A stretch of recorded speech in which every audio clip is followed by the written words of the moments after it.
अस्सलाम वालेकुम फ्रेंड्स, स्वागत है आपका इस यूट्यूब चैनल जेके स्टडी मटेरियल में। जेके बॉस के जितने भी 10th क्लास के स्टूडेंट्स हैं, जिन स्टूडेंट्स का मैथ बहुत ज़्यादा वीक है, जो चाहते हैं सिर्फ पास हो जाएं, मैं आपको गिने चुने टॉपिक्स बताने वाला हूं। आपने सिर्फ इन टॉपिक्स पे फोकस करना है और आप इजीली पास हो जाओगे। और ऐसे टॉपिक्स में लास्ट 5 साल से स्टूडेंट्स को प्रोवाइड कर रहा हूँ। जिन स्टूडेंट्स का मैथ वीक होता है, अगर वो इन टॉपिक्स को या मेरी बताई हुई चीज़ों को फॉलो करते हैं, वो आराम से पास होते आए हैं। अब यहाँ पर मैं आपको बताऊँगा कैसे क्या कुछ करना है। उससे पहले देखो, मैं कल मॉर्निंग को एक वीडियो लाऊंगा जो भी आपके MCQs हैं उनको कैसे करना होता है, कैसे सॉल्व करना होता है, कैसे उनका आंसर बनाना होता है। क्योंकि कल संडे भी है, कल मैं इजीली वीडियो बना पाऊंगा। जैसे कि कल मैंने आपको बोला था कि कल शाम को मैं वीडियो लाऊंगा इंपॉर्टेंट क्वेश्चंस का जिनका मैथ वीक है।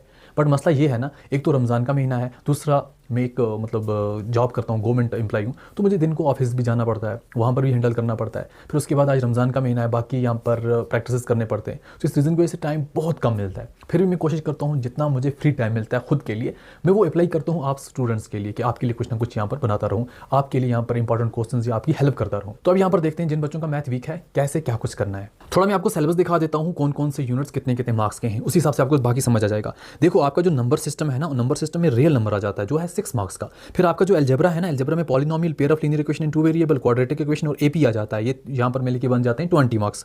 कोऑर्डिनेट ज्योमेट्री का कोऑर्डिनेट ज्योमेट्री जो बन जाता है 6 मार्क्स। एंड ज्योमेट्री में आपको ट्रायंगल्स और सर्कल है जो बन जाते हैं 15 मार्क्स।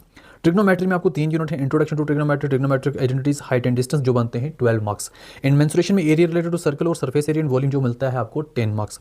इन स्टैटिस्टिक प्रोबेबिलिटी, दोनों यहाँ पर स्टैटिस्टिक और प्रोबेबिलिटी दो अलग यूनिट हैं, दो अलग चैप्टर हैं, इसके बनते हैं आपको 11 मार्क्स। तो टोटल मिलकर बन गए 80 मार्क्स। तो यहाँ पर आपके पास मार्क्स कितने हैं? 26। अब ये तो आपके यूनिट हो गए, बट मैं आपको यहाँ पर बताने जा रहा हूँ जिन बच्चों का मैथ वीक है, आप इन यूनिट्स को स्किप कर दो, क्योंकि ये थोड़े बहुत लेंथी हैं, यहाँ पर बहुत ज़्यादा फार्मूलेज की ज़रूरत पड़ती है। तो आप इनको भूल जाओ। अगर आपको ये आते हैं तो अच्छी बात है, अगर नहीं आते इनको आप स्किप कर सकते हो, क्योंकि आपका मैथ बहुत वीक है। आपने उन चैप्टर्स पर फोकस करना है जो आपको इजी लगते हैं। तो जो टफ हैं उनको मैंने यहाँ से डिलीट कर दिया, इन यूनिट्स की तरफ बिल्कुल देखना नहीं है। अब जो पढ़ने हैं, जैसे ये हो गया, ये हो गया, ये हो गया, ये हो गया और ये हो गया, ये मिला के आपको बनेंगे 48 मार्क्स। और 48 मार्क्स आपके लिए इनफ है जिन बच्चों का मैथ बहुत ज़्यादा वीक है। अब यहाँ पर अगर हम देखें, आपका पेपर पैटर्न ऑलरेडी मैंने आपको बोला है, 20 MCQs पूछे जाते हैं तो बन जाते हैं 20 मार्क्स। 6 शॉर्ट क्वेश्चन होते हैं 2 मार्क्स वाले, बन जाते हैं 12 मार्क्स। 8 क्वेश्चन 3 मार्क्स वाले होते हैं, बन जाते हैं 24 मार्क्स। 6 क्वेश्चन 4 मार्क्स वाले होते हैं तो बन जाते हैं 24 मार्क्स। एंड यहाँ पर मैं आपको जो टॉपिक्स बताने वाला हूँ, उससे पहले देखो, आप जितने भी स्टूडेंट्स हो ना, मैथ में एक चीज़ होती है, आप जितना अटेम्प्ट करते हो आपको उतने ही मार्क्स मिलते हैं। अब यहाँ पर एक चीज़ और भी होती है, जैसा कि कोई क्वेश्चन आपको पूछा गया है, आपने अगर उसका सही फार्मूला पिक किया, आपने उस फार्मूले को अप्लाई करके आंसर निकालने की कोशिश की, अगर आपका आंसर गलत निकला बट आपने फार्मूला ठीक चूज़ किया था, स्टेप आपके ठीक थे, तो आपको फुल मार्क्स मिल जाते हैं। आंसर इधर उधर थोड़ा बहुत हो जाता है, इसका कोई मसला नहीं है। ये मेरा लास्ट 5 से 6 साल का एक्सपीरियंस है। अब जैसा कि मैंने आपको बोला, एक तो आपने रियल नंबर पढ़ना है। रियल नंबर में आपने क्या करना है, एलसीएम और एचसीएफ कैसे निकालते हैं इसको देख के रखना, और एक्सरसाइज 1.2 जो आपका न्यू मैथ है उसमें देख लेना, प्रूव इरेशनल नंबर। तो अगर आप सिर्फ एक को सीखोगे, √2 को कैसे इरेशनल बनाते हैं, बाकी आप इजीली कर पाओगे। सिर्फ एक सीखना है, बाकी उसी हिसाब से आपने अप्लाई करना है।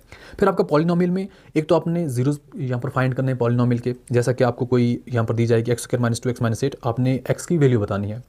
And second, sum and product of zeros, ये चीज़ें आपने पॉलिनोमियल में पढ़नी है।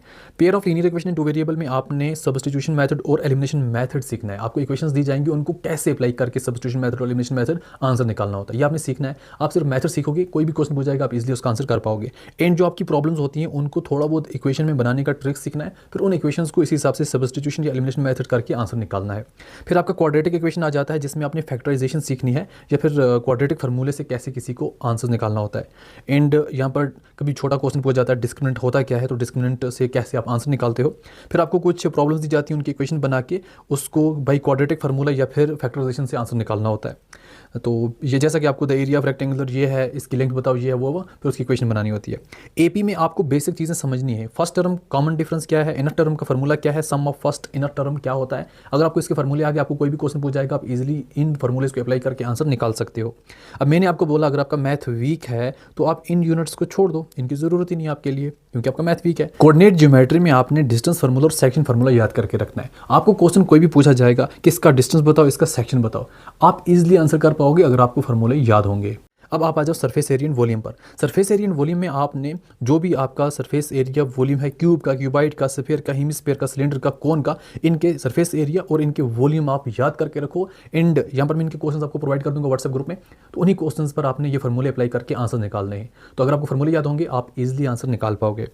स्टैटिस्टिक में आपने mean median mode group data का निकालना है। जब मैं एमसीक्यू के ऊपर वीडियो बनाऊंगा मीन मीडियन मोड कैसे निकालते हैं तो ये भी मैं आपको साथ में सिखा दूंगा, ये इसी में आपका एडजस्ट हो जाएगा। प्रोबेबिलिटी में आपको यहाँ पर एक तो बेसिक डेफिनेशन पता होनी चाहिए, इम्पॉसिबल इवेंट क्या है और किसी चीज़ का प्रोबेबिलिटी निकालते कैसे हैं, ये चीज़ें। तो ये हो गया उन बच्चों के लिए जिनका मैथ बहुत ज़्यादा वीक है। तो आप ये चीज़ें अप्लाई करके ईजिली अपने यहाँ पर मैथ को पास कर सकते हैं।